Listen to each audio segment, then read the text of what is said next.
Welcome back to BKL Nightly. It is now time for our weekly mailbag segment. We've got Thad Brown out in Orchard Park right now. It's looking a little rainy out there, Thad. How you holding up out there today?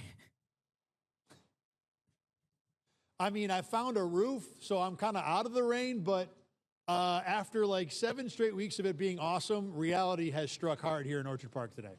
Yeah, we've been lucky with the weather. We really have. All right, we're going to get right into it here. Obviously, the Bills are getting ready for their Week 8 game against the Panthers coming off of this bye week. So we'll get right into question 1 here from ex-user Mark Bouchard. After this Carolina game, do you think Brandon Beane could possibly make a trade move? I think there's going to be a trade happening one way or another. Brandon Beane really can't help himself when it comes to this. The other part of it, too, for the Bills is that unlike maybe the last couple of trade deadlines, it feels like the Bills have a lot of different needs. They certainly could use help at receiver, pass catcher.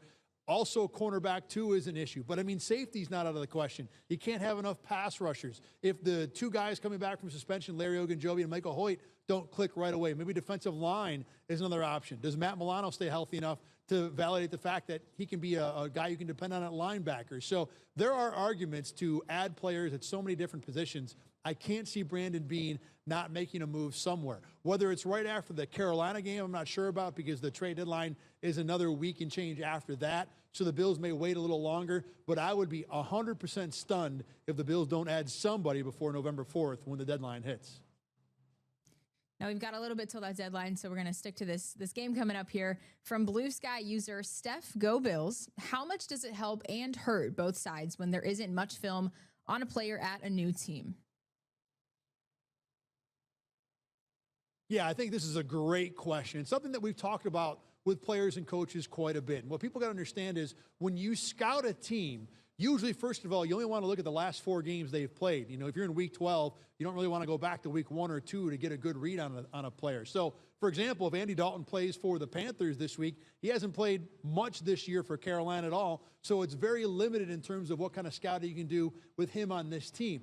The thing is, for a lot of these guys, you're not really worried about all the different positions. So, for example, if you're an offensive lineman for the Bills, what you're just worried about is the defensive line for Carolina. And more to the point, you can learn a lot of things just by looking at that individual player. So if you haven't seen a defensive end, or for example, you know, the Bills are bringing back Hoyt and Ogunjobi this week. Carolina doesn't know how the Bills are going to use those guys, but the Carolina offensive line will spend a lot of time this week looking at what Michael Hoyt was with the Rams, what Larry Ogunjobi was with the Steelers, what they do individually, and gain an amount of knowledge they feel comfortable with from that. Look, you understand that you can't get the whole picture, but no matter how much you scout, you're not going to know everything a team is going to do. So I think when that situation happens, and it could come up with both teams this week, players are looking at individuals they're going to face and how those individuals play, less so than how they fit into the team around them.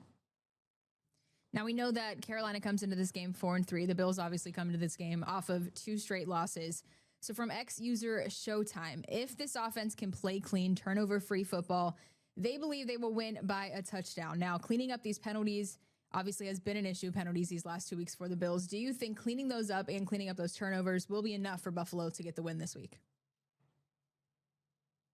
I think it very well might be. You know, I think if you take the same team that played against New England and Atlanta and you take out 60 to 70% of those penalties, I think you could flip one or maybe both of those games. I think turnovers are a factor here as well. The Bills have lost the turnover battle each of the last 2 weeks, something they hadn't done for about a season and a half before that. So I do think that just fixing those areas, separate of any run defense stuff or what the Bills have had trouble with throwing the ball, I think that would be enough to win this particular game.